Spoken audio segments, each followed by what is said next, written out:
bersama Podcast Pintu. Kenalkan, aku Monica Lisbeth. Aku nggak sendiri nih di sini.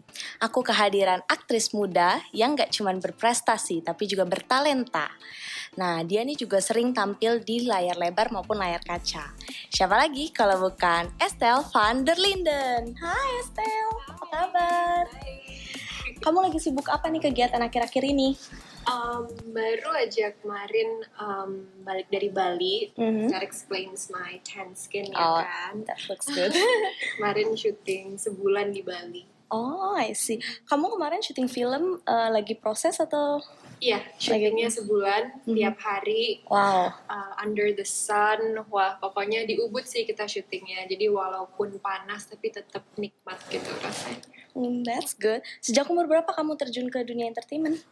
I think umur 15-16 ya, cuman karena pas itu lagi masih sekolah, jadi lebih fokus ke sekolah, terus lanjutin sekolah, jadi belum terlalu kayak fokus gitu di perfilman, tapi mulai fokusnya lagi tahun lalu sih. Baru mulai aktif lagi ya. Boleh ceritain dikit dong kayak awalnya kamu bisa terjun ke entertainment tuh gimana sih? Sebenarnya nggak sengaja sih pas itu, soalnya lagi jalan-jalan terus nggak sengaja ketemu casting director, terus ditawarin, terus jadi deh. Sesimpel itu. Really? Itu cepet banget sih. Langsung kayak udah gitu aja. Tapi kamu langsung juga tertarik juga gitu ya? Awalnya sih rada terintimidasi, soalnya kelihatannya wah banget kan lifestyle-nya gitu, dan juga acting dibilang gampang susah gimana sih gitu ya. Jadi awalnya terintimidasi, tapi akhirnya wah fun juga gitu karena sebuah karya gitu kan. Jadi enjoy. Oh, nice. Keseharian kamu apa aja nih kalau kita boleh tahu? Kayak terutama lagi pandemi seperti ini kan. Keseharian aku sih paling I have like, walaupun cuma di rumah tapi aku ada schedule gitu, aku bikin sendiri. Jadi bangun jam sekian, harus olahraga jam sekian, breakfastnya jam sekian, habis itu kerja, aku kasih time frame-nya, habis itu jalan-jalan sama anjingku, habis olahraga. Jadi walaupun di rumah seakan-akan aku ada kayak timetable-nya sendiri. Oh, supaya terus produktif ya. Iya. Kayak nggak bisa aja juga, kayak nggak ngapa-ngapain gitu ya. Nggak, kayak mager-mageran. Malah tambah kayak mumet gitu pikirannya kan kalau nggak ngapa-ngapain. Kayak bosen juga kan. Iya. Terus kamu, aku dengar lagi menjalankan bisnis yoga studio. Gimana, ceritain dong kita bisnis studionya gimana, bisnis yoganya? Awalnya aku mikir, wah aku pengen punya bisnis di mana bisa kasih manfaat gitu, maksudnya bisa sharing dan bisa happy bareng gitu. Aku mikir karena aku suka dan cinta banget justru sama yoga, jadi aku mikir wah why not make yoga studio gitu. So aku bikinnya tahun lalu sih, baru buka. Emang udah terjun ke yoganya sendiri udah berapa lama? 2 tahun. Oh, 2 tahun? 2 tahun ya. Kamunya ngajar juga nggak di yoga studionya itu? Iya, awalnya kan aku mikir, wah aku pengen banget nih ngajar, tapi aku gak ada sertifikatnya. So aku mikir, apa ngajar aja ya, bodo amat gitu ngajar. Tapi aku mikir kalau ada yang cedera ntar jadi akhirnya aku ngambil 200 jam kursus yoga untuk mendapati sertifikat gurunya. Terus aku ngambil tuh 200 jam yoga tiap hari sampai kelar mind, body, and soul, kayak bener-bener di tes gitu ya untuk menjadi guru yoga, karena kan kalau ada cedera atau apa-apa di kelas kan jatuhnya salah gurunya kan. Jadi it's good to take responsibility gitu. Jadi mending aku dapetin sertifikatnya walaupun wah banget perjalanannya, tapi akhirnya worth it sih karena belajar banyak. I see, that's good. Terus kamu rutin dong berarti berolahraga, meditasi. Karena sepertinya kamu tuh kayak orangnya yang active person, right? Yeah, I am. Karena aktif banget jadinya aku perlu kayak balance dengan meditasi gitu. Karena kan kita selalu mikir nih, kita mau makan, mandi, kerja, nonton TV, even tidur pun kita masih mikir selalu kan, consistently thinking. Terus dengan meditasi, disitulah aku kayak disitulah aku usaha untuk pikiran aku, untuk aku kayak singkirkan dan lebih menyatu dengan alam dan diri aku sendiri. So I think it's coba aja dulu 10 menit aja sehari, pasti lebih enak tidurnya, mikirnya juga lebih enak gitu, semuanya lebih enak lah, makanan juga lebih enak. Bagus sih. Oke gitu. Terus kegiatan outdoor yang kamu suka biasa lakuin apa sih? Do you like to go hiking maybe? Yeah, I like hiking. I go diving juga. Diving, hiking,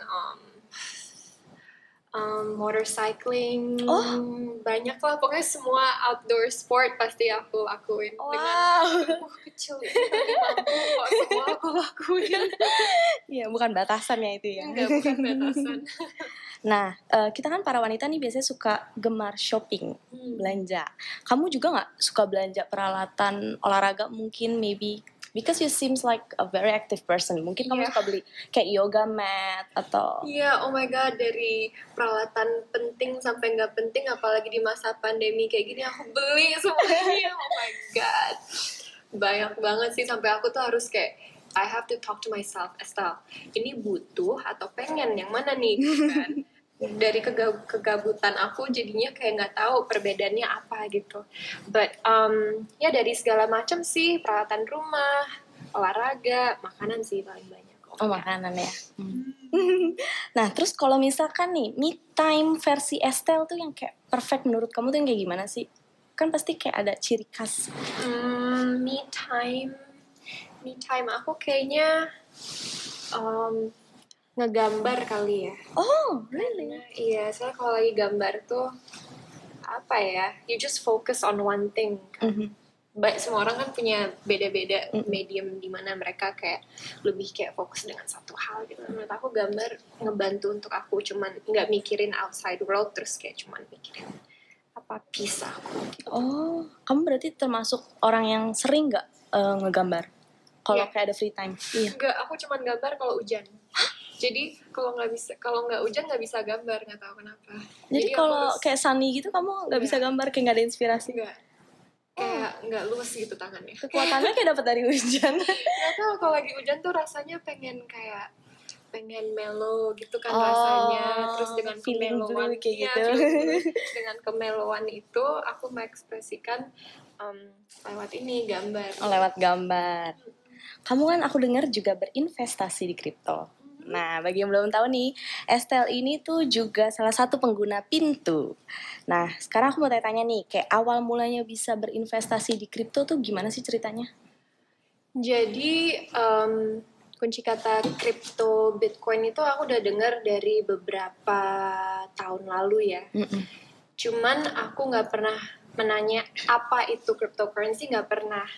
Terus selama pandemi ini, tepatnya 2021 ini ya, awal tahun ini, aku tuh mulai rasa kayak apa sih cryptocurrency, belakang ini selalu kayak nongol gitu kata-katanya, sampainya aku cari tahu sendiri, dan disitulah aku merasa kayak wah, interested banget dengan konsep cryptocurrency ini gitu. Jadi diawali dengan sebenarnya kekepoan sih. Oh, kayak pengen cari tahu gitu ya. Iya. Jadi yang membuat kamu tertarik sebenarnya sama kripto itu karena kamu tuh kepo, karena orang banyak yang ngomongin gitu. Iya, dan juga lebih ke bukan karena orang-orang ngomongin, tapi nongol aja gitu di web aku, di internet gitu. Kadang suka nongol, di aplikasi-aplikasi juga ada ads-nya gitu. Jadi aku mikir, ini calling, is this like a calling or what is this gitu. Mungkin ini waktunya untuk cari tahu lah gitu. Karena aku percaya banget dengan kayak yang nggak ada yang namanya kebetulan. Pasti itu semua karena emang dipanggil gitu. Cari tahu dong, akhirnya yaudah aku cari tahu, dan akhirnya emang tertarik gitu. Kamu tuh belajar kripto tuh dari mana? Dari temen kah, cari tahu sendiri? Temen aku, YouTube juga cari tahu sendiri. Ya, diawali dengan teman-teman sih, mouth to mouth sih ya. Itu lebih gampang sih, jadi kayak lebih ngerti juga, apalagi kayak pakai bahasa yang simpel kan sama teman. Iya. Nah, terus menurut kamu termasuk mudah nggak untuk belajar dan cari tahu tentang kripto? Menurut aku mudah sih, menurut aku. Dengan apapun itu pasti kita, misalnya contoh YouTube kan, banyak banget kita bisa mengakses informasi di YouTube. Betul. Tapi gimana caranya aja supaya kita mengakses yang ada kredibilitasnya yang dipercayakan gitu kan. Jadi kalau dibilang mudah, iya mudah, tapi challenge-nya adalah untuk mendapati informasi yang benar dan jujur gitu. Bukan yang, karena banyak kan yang cuma nyari sensasi, yang cuman kayak bisa jadi kitanya rugi kan akhirnya. Jadi mudah nggak mudah sih sebenarnya, tergantung kitanya aja menggunakan mengakses all these medium itu seperti apa. Nah terus kamu punya nggak tips and trick nih untuk anak muda yang mau investasi di cryptocurrency? Tips and tricks. Sebenarnya kalau mendengar kayak cryptocurrency gitu, banyak yang mungkin langsung terintimidasi ya, karena kayak kesannya rumit banget, kompleks banget. Apa sih kripto? Dimulai jelasin apa itu kripto aja bingung kan, like what is it gitu kan. Tapi sebenarnya balik ke aku mikir-mikir kayak mama aku nanya, kripto tuh apa sih? Terus aku mikir sebenarnya kripto tuh apa sih? Dan akhirnya aku kasih contohnya tuh internet. Sebuah program yang sangat kompleks gitu. Kita nggak tahu sebenarnya cara bekerjanya seperti apa kan internet. Tapi yang kita tahu, kita bisa mengakses internet, menggunakan dan manfaatkannya kan kalau internet. Nah sama seperti kripto, kita tidak perlu tahu benar-benar kayak apa itu sebenarnya dalam secara detail, tapi kita bisa mengakses, menggunakan dan manfaatkannya. Nah itu sih cara aku jelasinnya awalnya ke mamaku kan. Ya emang kelihatannya rumit dan kompleks, padahal it's there for us untuk mengakses. Terus mama kamu langsung ngerti, oke? Enggak juga. with cryptocurrency kita harus nyari informasi sendiri dan harus memang harus dedikasi waktu gitu ya untuk cari informasinya, karena memang nggak dipelajari di sekolah, dan juga guru-guru juga belum tentu ya nggak di sekolahan nggak dibahas gitu ya. Jadi ini benar-benar harus memang terjun dan juga cari informasi sendiri. Iya, betul. Kalau tips and trick untuk user kripto, kamu punya nggak kayak yang do's and don'ts, terus kayak apa yang harus diperhatikan, yang dilakukan? Damn, I'm still learning. Aku masih belajar. Justru aku mau nanya nih sama Bintu, tips and tricksnya apa nih? Kan dari kamu sendiri nih, kayak pengalaman kamu sendiri, kamu bilang kamu dari Januari kan mulai. Nah, kamu ada nggak yang kayak menurut kamu sendiri tuh kayak, I think they shouldn't do this, I think they should do that gitu? Menurut aku sih, kenapa aku suka Pintu? Emang aku kan user Pintu kan. Kenapa aku suka Pintu? Soalnya udah di select gitu. Mana aja yang memang worth to invest in gitu. Nah itu aku sukanya very user friendly, dimana buat beginner seperti aku gitu nggak terintimidasi dengan selection yang banyak banget seperti aplikasi-aplikasi yang lainnya gitu. Nggak masalah, cuman maksudnya aku lebih suka yang diarahkan kayak ini nih listnya yang kita melihat ada potensi di mana bisa berkembang dan kita bisa dengan amannya invest uang kita di dalam situ gitu. So sebenarnya tips and tricknya itu sih pintar memilih aplikasi maupun koin-koin yang kita mau investin. Oke, itu dia tips and triknya dari Estelle untuk para user-user dan yang tertarik untuk berinvestasi di cryptocurrency. Sebelum kita menutup podcast nih, di Pop In Podcast Pintu, setiap yang hadir harus sharing quote of the day atau quote yang mereka suka. Nah, untuk Estelle, quote of the day-nya apa? Quote of the day aku sebenarnya simple banget. Bersyukur, dan bersyukur. Soalnya terdengarnya simple, namun sangat amat susah kadang diaplikasikan di hidup kita. Apalagi kalau kita banyak banyak stres, pikiran, all these things.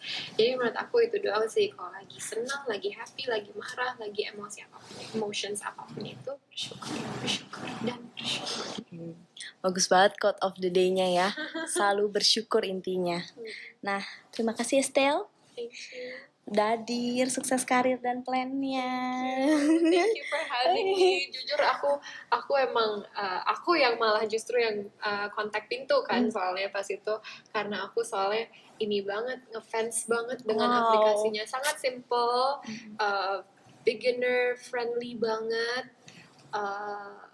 nggak ada delay, trustworthy banget gitu, apalagi aku kan baru banget mulai kan. Di situ juga ada banyak informasi mengenai kayak koin detail banget lah ininya, setupnya. I love it.